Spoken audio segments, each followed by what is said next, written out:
Bonjour à toutes et à tous. Je suis Louise Brouez, ingénieure agronome spécialisée en nutrition, et vous écoutez Révolutions alimentaires, un joyeux podcast nutrition et santé produit par Darwin Nutrition. Pour notre 6e épisode, nous allons parler de pain vivant, de fermentation et de levain.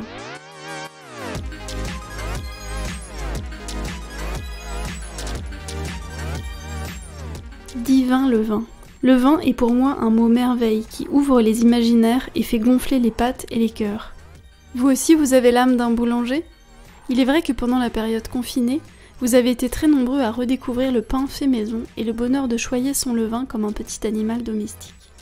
Figurez-vous que mon levain à moi s'appelle Jean Damien. Il a presque 15 ans, il est né en Franche-Comté, il a beaucoup voyagé et il a eu de nombreux enfants. Chaque semaine, il me donne 1 ou 2 beaux pains complets et croustillants, aux arômes inimitables, pleines de caractère, entre acidité et rondeur. Le levain est la plus ancienne technique pour obtenir du pain levé et la seule connue jusqu'au XVIIe siècle. Il permet un pain plus digeste, vivant, plus facile à conserver, plus goûtu et bien meilleur d'un point de vue nutritionnel.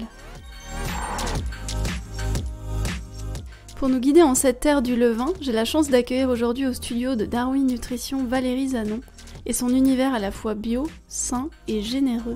Valérie est d'ailleurs presque l'anagramme parfait de levain. Elle est passionnée d'art, de cuisine fait maison et de fermentation. Diplômée de l'école de l'image des Gobelins, elle est également graphiste et professeure d'art plastique. Elle relie volontiers les deux sujets. Elle anime un superbe blog culinaire depuis 2007, le Coconut Blog, et elle a créé un podcast intitulé Vilain levain, qui traite de façon légère et inclusive des joies de la fermentation de manière générale. Son livre Le Vin est un vrai succès. Il est paru aux très recommandables éditions alternatives en 2020. Bonjour Valérie et bienvenue au studio. Bonjour Louise. Comment le levain est entré dans ta vie ? Comment tu as découvert les fermentations ? Comment tout ça t'a intéressé alors que tu n'avais pas forcément un parcours qui te prédisposait à t'intéresser à ça à la base ? Alors c'est vrai que moi j'ai un parcours plutôt orienté autour de l'image, donc sur le thème du graphisme, et c'est d'ailleurs mon corps de métier à la base. Mais il ne faut pas oublier que voilà, j'ai une vie de famille et donc 3 enfants. Et ce qui me pousse au quotidien du coup à explorer vraiment la cuisine fait maison, c'est vraiment un thème que j'apprécie beaucoup et qui me parle. Et donc c'est vrai que la fermentation en général et le levain plus particulièrement, ce sont des thèmes culinaires qui sont rentrés dans ma vie progressivement au fil du temps, donc au fil de mes étapes de vie. Et ça vient aussi vraiment d'une réelle volonté de faire moi-même les choses. Et parce que ça m'apporte, personnellement ça m'apporte dans le côté créatif et puis aussi dans l'aspect nourricier. Ça m'intéresse en fait, ça m'intéresse d'apporter à mes enfants, à ma famille, des choses que je fais moi-même. Et donc voilà, le thème de la fermentation est rentré au fur et à mesure. Je l'évaluerai à peu près à une 10aine d'années, quand j'ai fait un voyage qui a vraiment été marquant dans ma vie, puisque je suis partie vivre en Égypte pendant 2 ans. Et du coup, t'imagines bien que sur place, la cuisine française, c'était pas chose commune. Donc du coup, si on voulait retrouver un peu les petits plaisirs quotidiens qu'on connaît, il fallait que je mette la main à la pâte. Donc voilà, ça a été plus ou moins pas une contrainte, mais une obligation pour moi si je voulais retrouver ces denrées-là. Et après, ça s'est vraiment transformé en plaisir, finalement, en découverte, en plaisir, et puis aussi en satisfaction, puisque je parvenais en fait à faire moi-même des choses que j'achetais d'habitude, donc, et qui faisaient plaisir après à ma famille. Donc le fait maison, c'est vraiment le point de départ. Et après, l'évolution vers la fermentation, elle s'est faite plutôt à mon retour en France, quand j'ai diagnostiqué certains soucis de santé au niveau intestinal. Et donc j'ai découvert vraiment la lactofermentation et la fermentation plus en général au travers d'un livre. Donc ce livre-là, c'est Le charme discret de l'intestin, qui est sorti en 2014, je crois, qui est de Julia Enders, et qui a vraiment été une révélation pour moi. On sent à t'écouter que c'est vraiment gratifiant de faire son levain.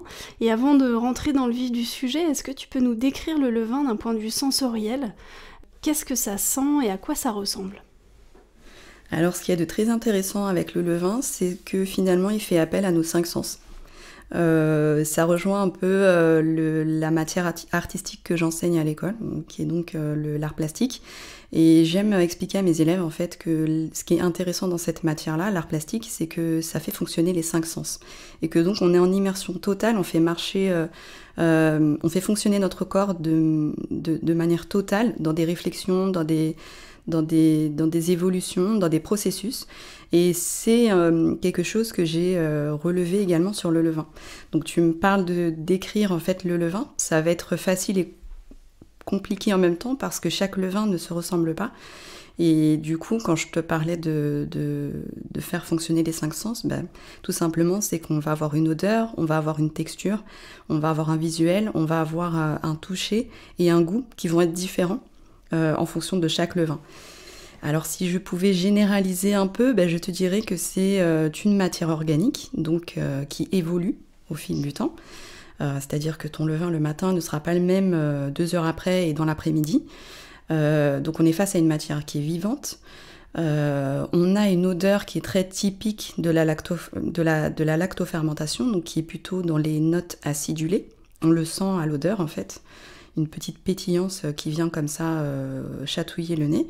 On a aussi un goût qui est pétillant. Moi je le décris comme ça, tu as un goût des fois de cidre, tu peux avoir des notes qui sont plus ambrées, tu peux avoir des notes d'agrumes.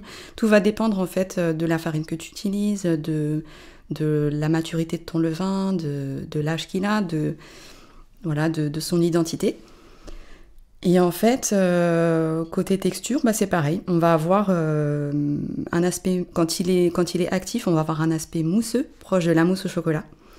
Et puis quand il va retomber, on est sur une espèce de slime, de slime organique. Voilà. Enfin, j'utilise le mot slime parce que ça me rappelle mes enfants. Mais si je pouvais l'associer, à une matière, ça serait cette espèce de pâte, un peu de pâte à crêpes épaisse. Tu dis qu'il contribue au patrimoine génétique.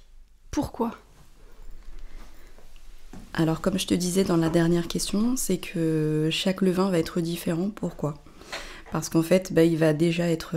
chacun va utiliser une farine qui va être forcément différente. Chacun va avoir une eau qui est différente, qu'il va ajouter au levain. Chacun va avoir un environnement qui est différent. Et ce qu'il faut savoir, c'est que le levain, qui est une matière organique et vivante, va venir absorber tout ce qui se passe autour de lui. Donc, parmi les éléments qui constituent un levain, on a tendance à réduire en fait finalement à l'eau et à la farine, mais il ne faut pas oublier qu'il y a aussi l'air ambiant. L'air ambiant, l'oxygène qui vient justement oxygéner la matière. On a donc l'air, si tu le fais dans ta cuisine, tu vas avoir l'air de la cuisine qui va communiquer finalement avec la matière. Et il y a aussi cet aspect un peu plus peut-être ésotérique, si je puis dire, mais qui va être ta propre main, finalement, la main avec laquelle tu vas mélanger ton levain, avec laquelle tu vas le nourrir, l'intention que tu vas mettre, si je veux aller encore plus loin. Ce sont des choses qui vont peut-être pas parler à tout le monde, mais qui, moi, ont un sens profond. Pourquoi je vais te dire ça ? Parce que j'ai remarqué à plusieurs reprises que mon levain, le mien, réagit en fonction de mes humeurs ou alors en fonction de mes occupations actuelles, de ce que je peux avoir dans la tête.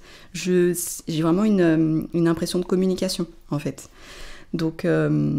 un vrai animal de compagnie. Alors tu sais, quand on dit animal de compagnie, j'irais plus vers le petit compagnon, en fait, sans entre guillemets le réduire à un animal, parce que pour moi c'est plus que ça. Mais alors je veux pas être extrême quand je dis ça, mais on est vraiment face à un petit pote, quoi. On est vraiment face à une matière, quoi, une matière qui est vivante et qu'on entretient, de laquelle on s'occupe, et qui nous le rend bien au final. Et alors pourquoi tu dis Vilain Levain ? C'est le nom de ton podcast. Pourquoi Vilain ? Alors vilain, écoute, c'est un petit surnom affectif que je lui donne parce qu'il n'est pas commode ce levain. Des fois, il nous en fait voir de toutes les couleurs. Et c'est vrai que le petit vilain, moi c'est un petit nom sympa que je lui donne. Et ça fait également écho aux nombreux, les nombreux messages que je reçois quotidiennement, de gens qui ont des fois du mal à démarrer, qui ne comprennent pas, qui cherchent en fait à réussir du premier coup, ou alors qui angoissent par rapport à ça. Et c'est une petite manière de aussi leur lancer de leur faire un clin d'œil, et puis de leur dire non, votre vilain il n'est pas levain, c'est votre levain n'est pas vilain, il ne vous en veut pas. Il demande juste un petit peu d'attention, et dès que en fait la connexion s'est faite, tout roule après et tout se met en place. Et justement, comment ça marche un levain? De quoi c'est constitué? Et quelles sont en particulier les différences avec la levure? Alors, de quoi c'est constitué un levain? Donc, essentiellement de farine et d'eau. C'est l'association en fait de ces deux matières initiales, donc la farine et l'eau, qui va provoquer finalement une fermentation. C'est-à-dire que l'eau va venir réhydrater la farine, et l'eau va venir réactiver finalement toutes les enzymes qui sont en surface du grain de farine et qui ont été moulues au moulin en fait. Et donc du coup il y a une vraie biochimie qui va s'opérer à partir de ce moment-là. On va avoir le développement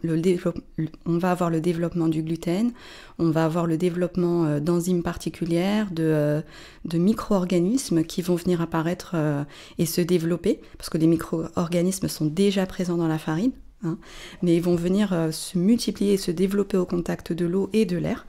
Et donc, disons qu'au fil du temps, au fil des jours qu'on va venir nourrir ce levain, venir le rafraîchir, et ben la population, entre guillemets, la communauté de micro-organismes existantes va se multiplier, évoluer, vraiment se confirmer. Et on va obtenir justement cette matière cette matière gonflée, cette matière aérée, qui est caractéristique du levain. La différence avec la levure, elle est notoire parce qu'elle va se manifester essentiellement, à mon sens, au niveau du goût. Il faut savoir que le levain va développer des arômes et des parfums vraiment multiples, comme un bouquet de fleurs. Si je pouvais te donner un exemple, un exemple comparatif, si je mets la levure boulangère d'un côté, c'est comme si je te donnais une rose, donc avec un parfum unique. Et si je te mets le levain de côté, c'est comme si je t'amenais un bouquet. Donc voilà, la différence, elle va être vraiment flagrante à ce niveau-là. C'est-à-dire que la levure boulangère n'est constituée que d'une seule souche de levure, qui est la Saccharomyces cerevisiae.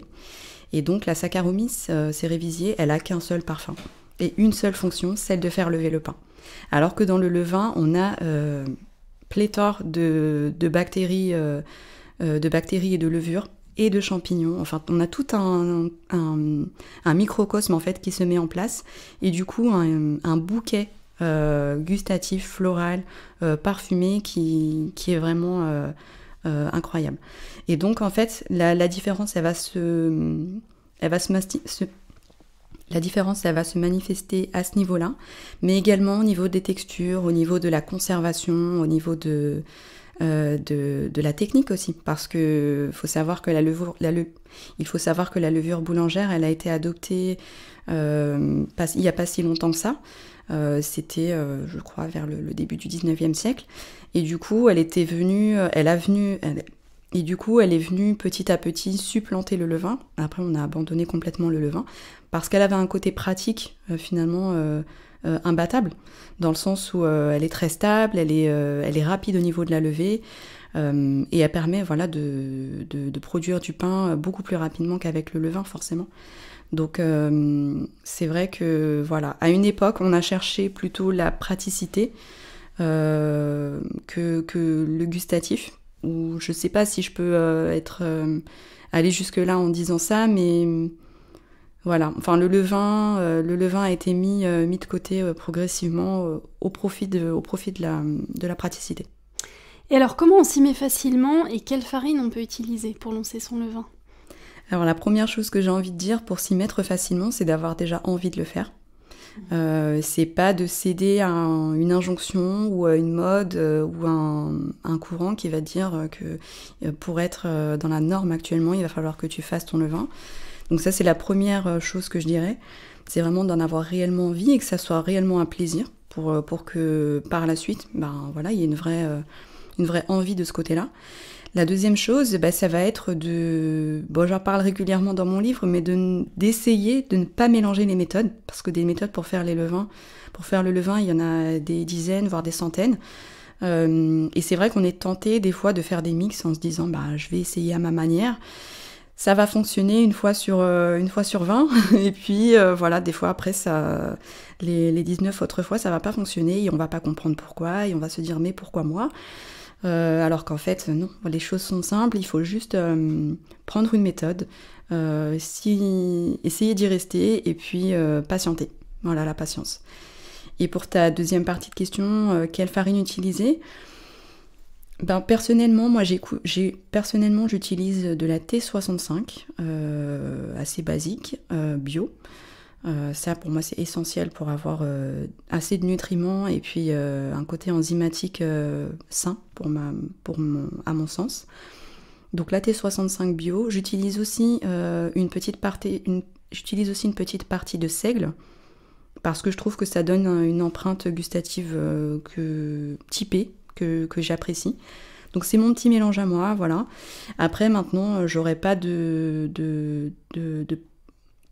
préconisation plus qu'une autre. Je pense que chacun peut faire à son goût avec de la farine d'épeautre, avec de la farine semi-complète, avec plusieurs farines. Les farines sans gluten de type sarrasin ou farine de riz vont demander une autre façon de faire, un autre processus. Donc si on se lance dans le levain, j'ai plutôt envie d'orienter vers le classique pour débuter et pour pas avoir de mauvaises surprises, pour ne pas se mettre de contraintes supplémentaires. Donc démarrer simple, avec de la farine de froment, une petite touche de seigle qui va accélérer l'activité enzymatique et c'est parti. Quels sont les bienfaits santé et les avantages nutritionnels du pain au levain ? Quand on le compare en particulier au pain à la levure, tu dis il veut du bien à nos intestins, pourquoi ? Alors les bienfaits du pain au levain par rapport au pain à la levure boulangère vont être très nombreux. Il faut savoir que le levain va développer de nombreuses qualités organoleptiques au sein du pain et au sein de toutes les préparations qui vont utiliser du levain. Et parmi ces qualités organoleptiques, on va avoir une meilleure digestibilité qui va être due à la dégradation du gluten. Parce que quand on fait du pain au levain, forcément, la matière développe du gluten. Et il faut savoir que quand on fait du pain à la levure boulangère, ce gluten-là reste intact jusqu'à la consommation. Et du coup, quand on consomme un pain qui est fabriqué avec de la levure boulangère, on a tout le travail de digestion à faire après, et c'est ce qui cause finalement des fois les inconforts au niveau de l'intestin, parce qu'on reçoit les protéines en gros morceaux en fait.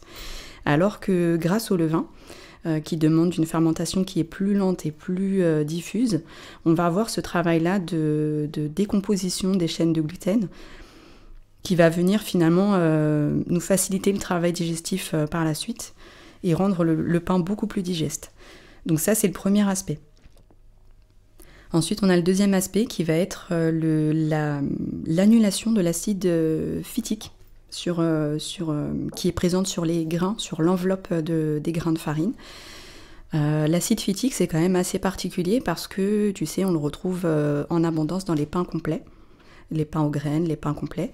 Et c'est vrai qu'on va naturellement se diriger vers ce type de pain en se disant que ça va être plus nutritif pour nous.